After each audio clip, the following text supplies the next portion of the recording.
बात आती है यहाँ कानून का समुच्चय पर जोर दिया गया है, तो दिमाग में आता है कि ये कानून क्या है, इसके बारे में भी हमें जानने की आवश्यकता होती है।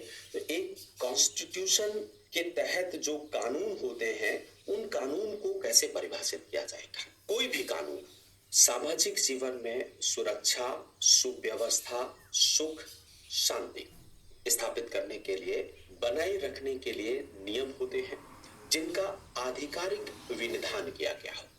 एक कानून की डेफिनेशन अगर किया जाए तो आप कह सकते हैं कानून सामाजिक जीवन में सुरक्षा, सुव्यवस्था और सुख शांति स्थापित करने के लिए तथा बनाए रखने के लिए ऐसे नियम हैं जिनका आधिकारिक विनिधान किया गया हो।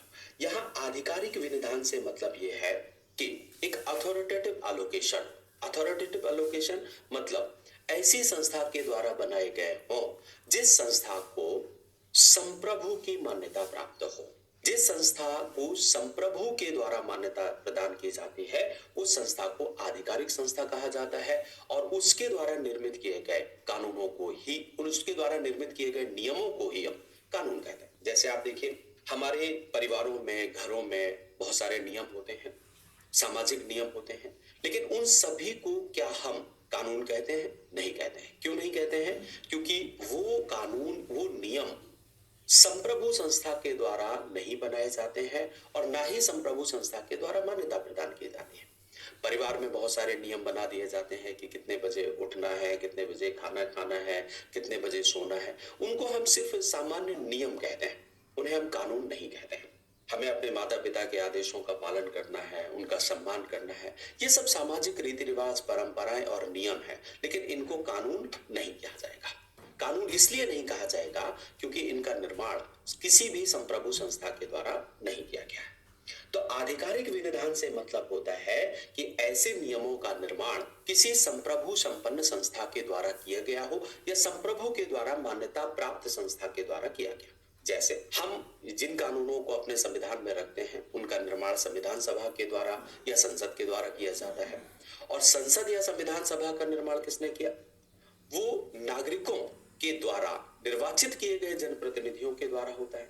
तो संप्रभु की अगर एक डेफिनेशन की जाए कि ये संप्रभु है क्या, तो हम कह सकते हैं कि नागरिकों एवं प्रजाजनों के ऊपर ऐसी सर्वोच्च शक्ति जिसके आदेशों का पालन करने के लिए प्रत्येक बाध्य हो किंतु वह किसी के आदेशों का पालन ना करता हो, ऐसी सर्वोच्च शक्ति को संप्रभु शक्ति कहा जाता है। तो जो भी राज्य के द्वारा निर्मित की गई संस्थाएं होती हैं, जनप्रतिनिधियों के द्वारा निर्मित की गई संस्थाएं होती हैं, वही संस्थाएं आधिकारिक विनिधान का अधिकार रखती हैं। तो अब आप समझ गए होंगे कि कानून महज नियम नहीं है। किसी भी नियम में जब संप्रभु के द्वारा उस नियम को निर्मित करने का प्रावधान कर दिया जाता है तो वो कानून बन जाता है। इसकी डेफिनेशन। अब बात आती है कि जब भी हम कोई कानून बनाते हैं तो उसका उद्देश्य क्या होता है, क्यों हम कानूनों का निर्माण करते हैं? तो परिभाषा से ही स्पष्ट हो जाता है। 4 महत्वपूर्ण उद्देश्य किसी भी कानून के लिए होते हैं। जैसे सामाजिक जीवन में सुरक्षा, सुव्यवस्था, सुख और शांति स्थापित करना।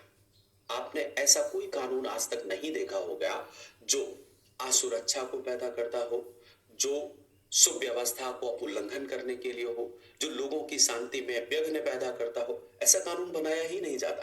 तो जो अधिकार सम्मत संस्था होती है, चाहे वो संसद हो, चाहे वो स्टेट लेजिस्लेशन असेंबली हो, चाहे वो प्रत्यायोजित विधायन के माध्यम से किया जा रहा कोई काम हो, वो सब के सब अनिवार्य है कि वो सामाजिक जीवन में सुरक्षा, सुव्यवस्था, सुख और शांति को बढ़ाएंगे। एक लक्ष्य इसका यह होता है, इसको आप शर्त भी मान सकते हैं।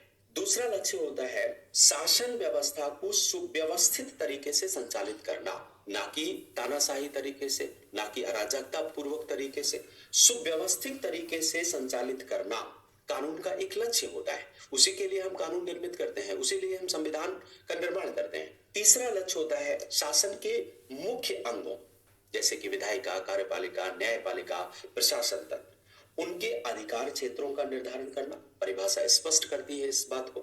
चौथा महत्वपूर्ण अधिकार या उद्देश्य होता है व्यक्तियों के अधिकारों और कर्तव्यों का निर्धारण करना। तो कोई भी कानून जब हम बनाते हैं, उन कानूनों के ये 4 महत्वपूर्ण लक्ष्य होते हैं।